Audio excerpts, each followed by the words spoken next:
दोस्तों, सुंदरता कुछ सालों की बात है, लेकिन मर्यादा और सादगी जीवन भर साथ रहती है। बुआ की एक बेटी थी जो बेहद खूबसूरत और आकर्षक थी। जब उसके लिए लड़का देखने का कार्यक्रम हुआ तो विजय नाम का एक लड़का आया। मुझे चाय नाश्ता देने भेजा गया। मैं उनके सामने हर छोटे बड़े काम कर रही थी, लेकिन बुआ ने मुझे अपनी नौकरानी की बेटी कहकर परिचय दिया। विजय और उनकी बेटी के बीच बातचीत के दौरान सच सामने आ गया कि मैं उनकी रिश्तेदार हूँ, लेकिन बुआ ने अपनी सुविधा के लिए यह झूठ बोला था।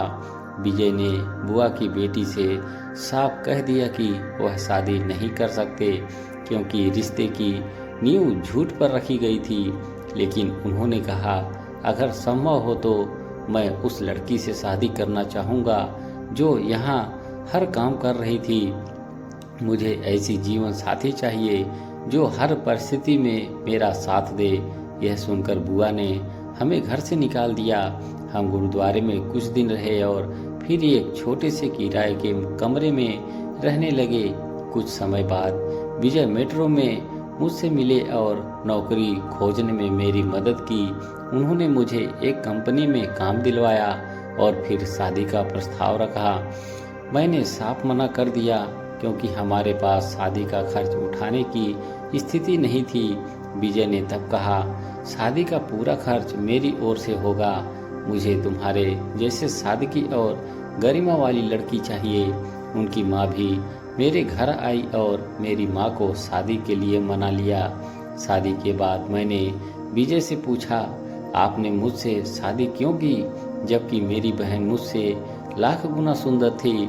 विजय ने मुस्कुराते हुए कहा, सुंदरता कुछ सालों की बात है, लेकिन मर्यादा और सादगी जीवन भर साथ रहती है। मुझे ऐसी लड़की चाहिए थी जो अपनी गरिमा और परिवार के मूल्यों को समझे। यह सब मैंने तुम्हारे व्यवहार में देखा था। आज मैं सोचती हूँ, जिंदगी में मुझे बहुत ठोकरें दी, लेकिन सही वक्त पर सही इंसान भी मिला। विजय के शब्दों ने मुझे यकीन दिला दिया कि हर लड़का सिर्फ सुंदरता के पीछे नहीं भागता। कुछ आज भी ऐसे हैं जो सादगी और मर्यादा में खूबसूरती तराशते हैं। दोस्तों, कहानी अच्छी लगी हो तो एक लाइक जरूर करें। धन्यवाद।